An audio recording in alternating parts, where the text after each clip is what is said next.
सो मैंने एक question set बनाया हुआ है, एक क्वेश्चन सेट बनाया हुआ है। अब इस क्वेश्चन सेट के अंदर मैं चाहता हूं कि आप जो है एक ऐसा सिस्टम बनाए कि ओपन होते ही नाम पूछे, नाम को यहां डाल दे और फिर उसके सारे क्वेश्चंस को शो करे और जैसे जो आंसर उस करे ऐसे आंसर यहां हो आता है। ठीक है, तो इसको हम यूजर फॉर्म से तो बेटर बना सकते हैं, बट यूजर फॉर्म के जरिए नहीं, हम नॉर्मल इनपुट बॉक्स के जरिए बनाएंगे। तो यहां हम करते हैं इंसर्ट मॉड्यूल सब्जेक्ट और यहां हम देते हैं प्रोजेक्ट नंबर 16, 16वां प्रोजेक्ट है आपके क्लास का। अब सबसे पहले हम नाम पूछेंगे, एंटर द नेम। तो इसके लिए प्रॉब्लम ये है कि अगर मान लीजिए मैंने लिख दिया n इक्वल टू यहां इनपुट बॉक्स और इसमें बोल दिया कि एंटर नेम, तो प्रॉब्लम ये है कि वो नाम नहीं भी डाल सकता है ना सर, क्या वो नाम कैंसिल कर देगा। बट मुझे ऐसा करना है कि नहीं नहीं, नाम तो डालना ही हो, कि जब तक वो नाम नहीं डालेगा आगे का प्रोसीजर ना हो तो बेटर है क्या। तो इसके लिए हम लूप लगाएं, तो यहां पे करेंगे do while n is not equal to blank और फिर इसको कर दिया लो। अब जैसे इसको हम रन करेंगे, अच्छा n तो डिफाइन ही नहीं है, तो dim n as a string, oh sorry equal to करना, अनटिल करना चाहिए था, हाँ आ गया। अब जब तक इसमें मैं नाम नहीं डालूंगा तब तक ये हटेगा ही नहीं।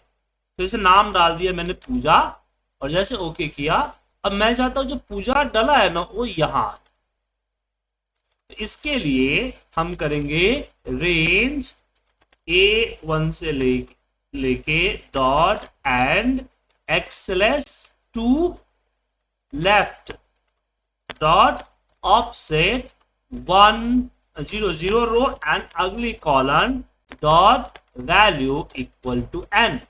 अब देखिए जैसे रन किया और हमने यहाँ पे पूजा डाला, पूजा डालते ही यहाँ पे देखिए नाम कहाँ पे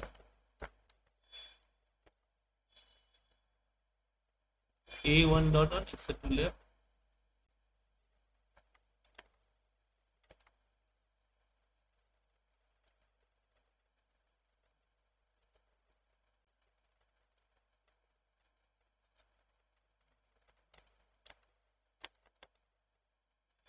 नहीं उस ए हमने A1 पे अच्छा यहाँ आ गया ऑप्शंस,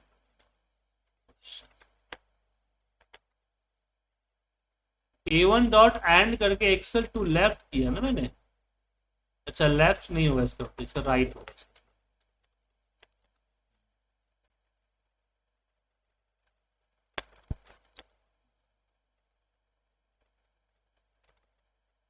आया पूजा सर, आ गया ना।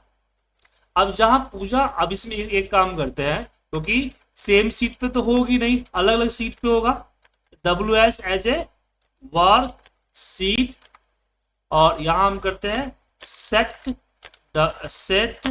WS इक्वल टू, हम यहां करेंगे शीट्स और शीट्स में शीट क्या करेंगे, तो शीट 1 कर देता हूं, शीट 1 और फिर यहां WS कर दिया।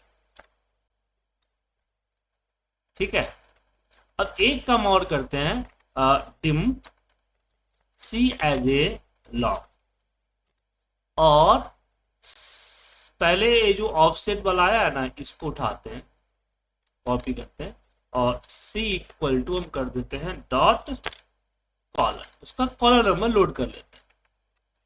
अब देते हैं 4 I इक्वल टू चले 2 यहाँ पे 2 टू कितना है 6। अब आप इसको ऑटोमेट तो कर ही सकते हैं, क्या इतना तो सीख ही गए ना। अब यहां पे हम करते हैं m इक्वल टू, यहां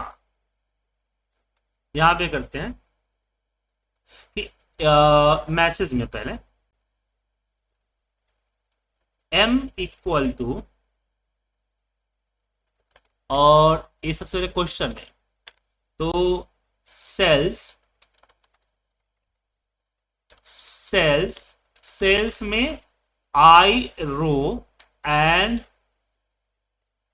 2 कॉलन डॉट वैल्यू, फिर m इक्वल टू n के साथ वीवी न्यू लाइन,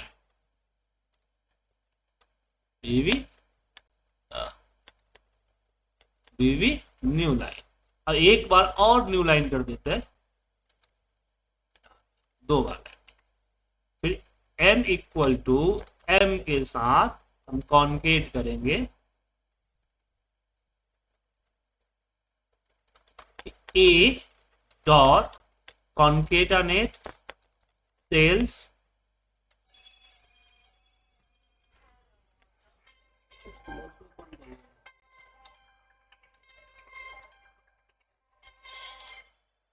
हेलो जी,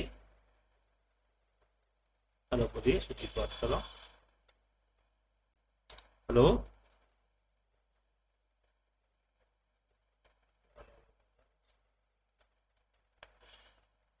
हेलो, हेलो बोलिए।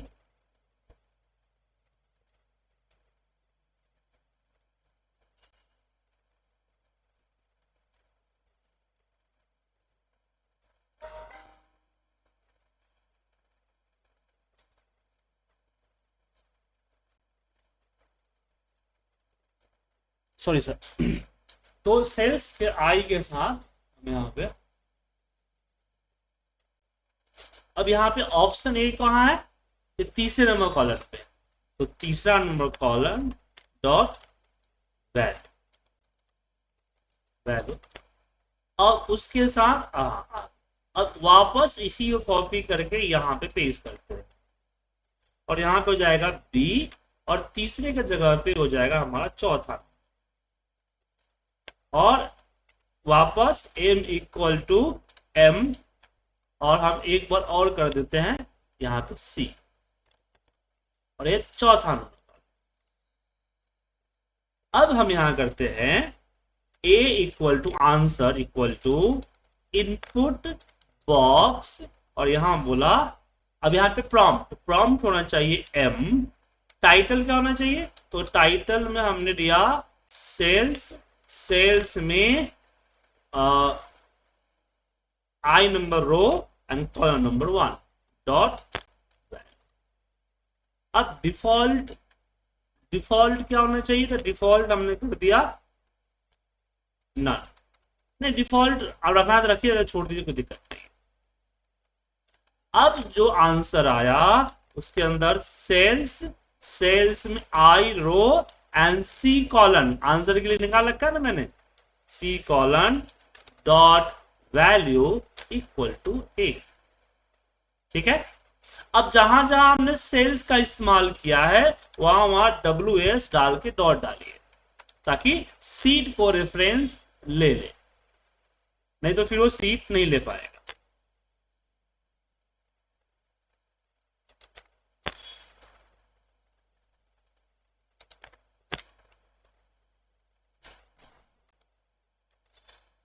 कर लेते हैं, ऊपर कर देते हैं। एम भी डिफाइन करना है, ए भी डिफाइन करना है। एम, अब जैसे क्या होता है ना कि कई बार हमें पता होता है कि हमें कितने वेरिएबल्स लेने हैं, तो हम डिफाइन कर देते हैं फिर शुरू करते हैं। कई बार पता नहीं होता है तो हम यूज कर लेते हैं, बाद में हम उसको डिफाइन कर देते हैं, समझे।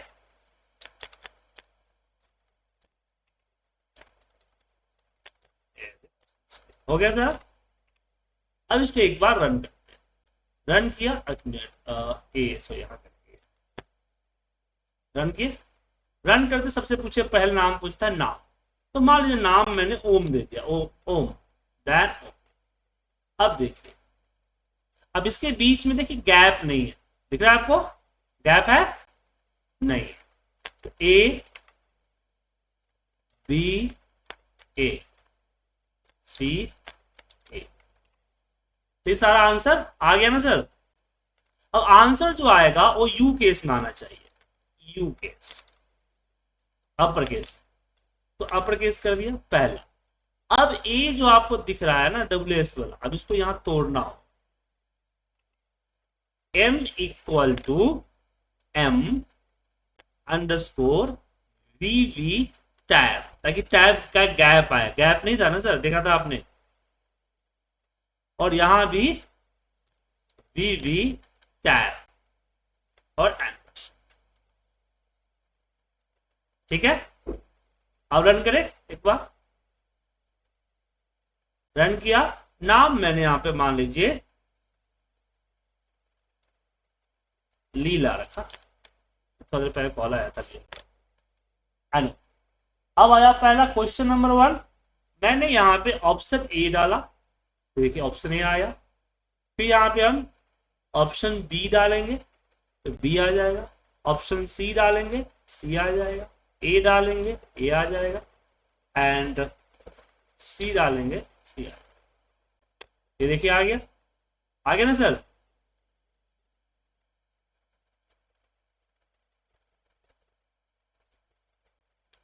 नहीं अभी फिलहाल एरर नहीं, अभी यही तो चीज, यही तो सर, यही तो आपको करना है, सारा काम उसे ही करवाएंगे, मैंने बोला ना आपको करना है। अब आपको यहाँ दो तीन, क्योंकि जब तक खुद से नहीं करेंगे तब तक कैसे होगा। अब ये फाइल मैं आप लोगों को भेज रहा हूं, अब आप लोगों को क्या करना है, इसमें चेंजिंग करनी थोड़ी बहुत। सबसे पहले चेंजिंग ये करनी है कि लास्ट में रिजल्ट दिखना चाहिए, कितने आंसर सही थे कितने आंसर गलत थे, टोटल नंबर ऑफ, समझ में आया। एक तो ये कर दीजिए। दूसरा, अगर आप चाहते हैं कि वो आंसर तुरंत, क्या बोले,